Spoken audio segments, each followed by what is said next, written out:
Queremos aplicar ahora los conceptos de probabilidades a procesos físicos. O sea, en particular, queremos, por ejemplo, estimar posiciones, velocidades y demás en base a los datos que tenemos de cómo se está comportando el sistema. Comencemos para la situación más simple, que es una caja unidimensional, en que tenemos esta partícula saltando, yendo de un extremo al otro. Acá tenemos una a la pared, viaja hasta la otra pared, rebota acá y se vuelve nuevamente a esta, donde vuelve a rebotar. O sea, está viajando ida y vuelta entre estas dos paredes. La distancia entre las dos paredes la vamos a denominar como L.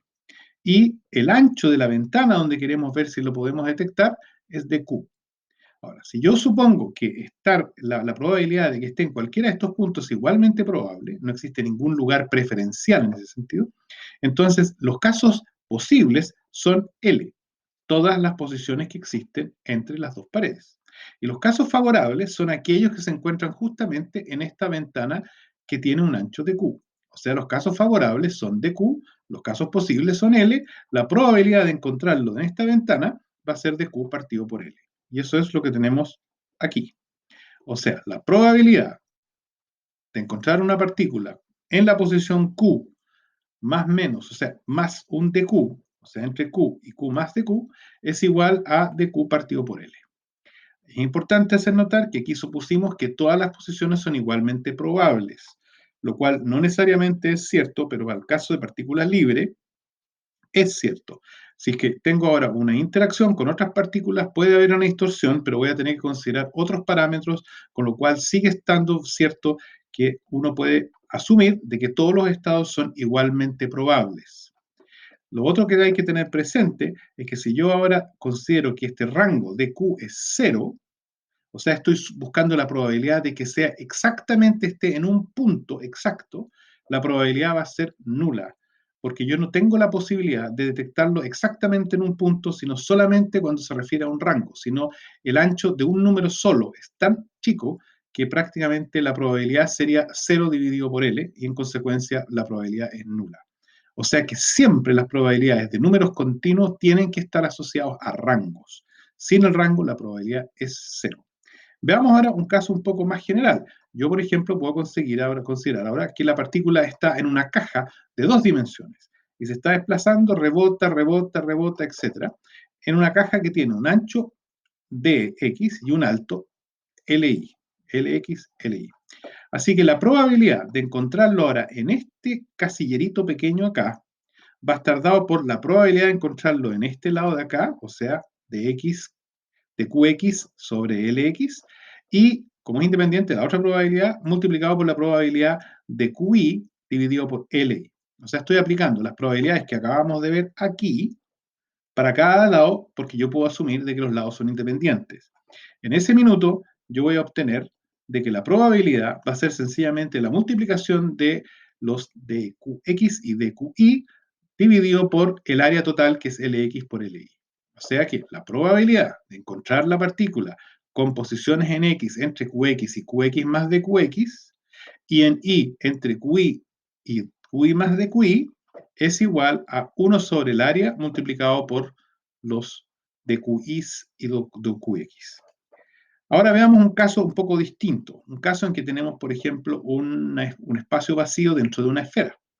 En ese caso, a mí me interesa, por ejemplo, ver si puedo localizar la partícula cuando se encuentra en este anillo que tengo acá, de un ancho de R, que está a una distancia del origen R. O sea, hay que imaginárselo como una esfera, son dos esferas, una interior y una que tiene un radio R, y otra esfera un poco más grande que tiene un radio R más de R. Y todo esto está dentro de una esfera de radio R mayúscula. ¿Cuál es la probabilidad de encontrar la partícula dentro de este espacio acá? Y para eso lo que uno hace ahora es considerar nuevamente el volumen en este caso. En delante habíamos visto áreas, cuando estuvimos viendo, primero vimos largos, cuando vimos esto eran largos, cuando vimos esto eran áreas, y ahora lo que estamos haciendo es ver volúmenes. Necesito saber el volumen de esta capa y necesito el volumen de todo el sistema. Ahora, eso no es difícil, el volumen de una esfera es 4pi r al cubo tercios, o sea que el volumen de todo esto es 4pi r al cubo tercios, ese es el volumen. Ahora, para lo que es esta capa acá, tengo que considerar prácticamente lo que es primero la superficie de ella y después la voy a multiplicar por el dr. Y la superficie de una esfera es 4pi r cuadrado. O sea que el volumen de este casco es 4pi r cuadrado, que es la superficie de esta esfera, multiplicado por el dr, que es el ancho de la esfera. O sea, vuelvo atrás, es la superficie 4pi r cuadrado multiplicado por este ancho, que es la altura de esto, y eso me da el volumen que yo tengo en este elemento. Si ahora divido uno con el otro, divido acá, perdón, en el anterior, acá, divido lo que es este volumen de la capa por lo que es el volumen de toda la esfera, se me van a ir los 4pi, me va a quedar un 3 que queda acá arriba, al lado del r cuadrado de r, y me va a quedar el r al cubo acá abajo. O sea que tengo una dependencia cuadrática, que es lo que se observa en esta curva acá.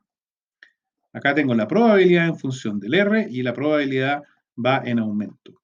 O sea, a primera vista pareciera como que las partículas tienden más a estar fuera, no en el centro.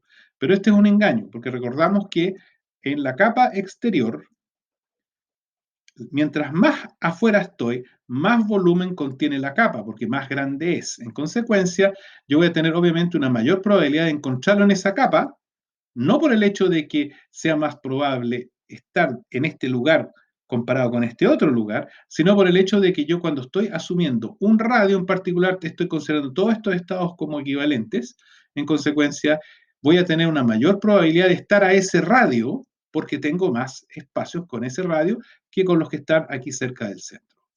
Esa es la diferencia y eso es la justificación de por qué razón esto aquí pareciera sugerir de que no es homogéneo la distribución de las partículas. Pero en este caso sí es homogénea. Y lo interesante es que uno puede sencillamente con superficies, o sea, con rectas, superficies y volúmenes, estimar probabilidades. Ahora lo estamos haciendo siempre para posiciones.